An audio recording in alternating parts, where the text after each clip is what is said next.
Computer अनुदेशक exam के अंदर एसरैम और डीरैम से आपके क्वेश्चन बनते हैं और क्वेश्चन कुछ इस तरीके से होते हैं कि वो आपसे पूछ लेता है कि एसरैम और डीरैम में कौन सी फास्ट है, ठीक है, किसको रिफ्रेश करने की नीड होती है, किसको रिफ्रेश किया जाता है, ठीक है, कैश के लिए कौन सी यूज आती है, मेन मेमोरी के लिए कौन सी यूज आती है। तो सारी बातें शॉर्ट्स में हम करने वाले हैं, तो जल्दी से जो चैनल पर नए हैं चैनल को सब्सक्राइब कर ले, क्योंकि अनुदेशक के एग्जाम तक मैं लेकर आ रहा हूँ सारे इंपॉर्टेंट टॉपिक्स जो आपके एग्जाम से रिलेटेड है, ठीक है। तो अभी हम बात करेंगे एसरैम और डीरैम के बारे में। ओके, तो नो डाउट कि जो भी पेपर दे रहे हैं, इस एग्जाम को दे रहे हैं, उनको रेम का मतलब बताने की नीड नहीं है, ठीक है। रेम रैंडम एक्सेस मेमोरी, ठीक है, वॉलेटाइल मेमोरी होती है। इसका मीन्स वॉलेटाइल मेमोरी आप सिंपल भाषा में समझें कि 32 गुल तो आपका डेटा गुल। ओके, तो अब देखते हैं कि रैम का टाइप है एस रैम और डी रैम, और इसमें हम सबसे पहले बात करते हैं, दोनों को मैं कंपेयर करके बता देता हूँ। एस रैम यानी एस के हम मीन है स्टैटिक रैंडम एक्सेस मेमोरी, और डी का मतलब है डायनामिक, यानी कि स्टैटिक होती है और ये डायनामिक होती है। ओके, समझ आ रहा है? Okay, static random access memory और dynamic random access memory. Okay, जब हम सबसे पहले इसमें बात करते हैं रिफ्रेश, सबसे इंपॉर्टेंट टॉपिक है, जो जो इंपॉर्टेंट है मैं उसको मार्क कर दूंगा जिस पर क्वेश्चन पूछते हैं। ओके, रिफ्रेश से लेकर क्वेश्चन आ जाता है, तो एस रैम को रिफ्रेश करने की नीड नहीं होती है, लेकिन डी रैम को रिफ्रेश करने की नीड होती है, ठीक है।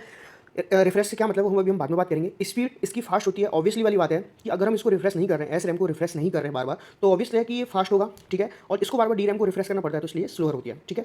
स्टैटिक जो होती है आपकी एक्सपेंसिव होती है, ओके, और डी रैम जो होता है वो आपका चीपर होता है। ओके, स्पीड से भी क्वेश्चन पूछ लेता है आपको, मैंने एक मार्क कर दिया है इसको।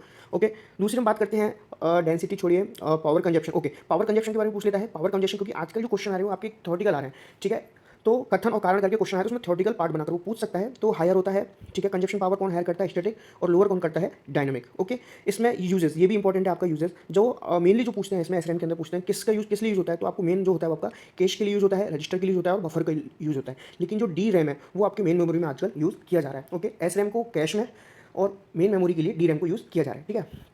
स्टोरेज एलिमेंट की बात करें तो फ्लिप फ्लॉप होते हैं इसमें इसमें कैपेसिटर प्लस ट्रांजिस्टर होता है।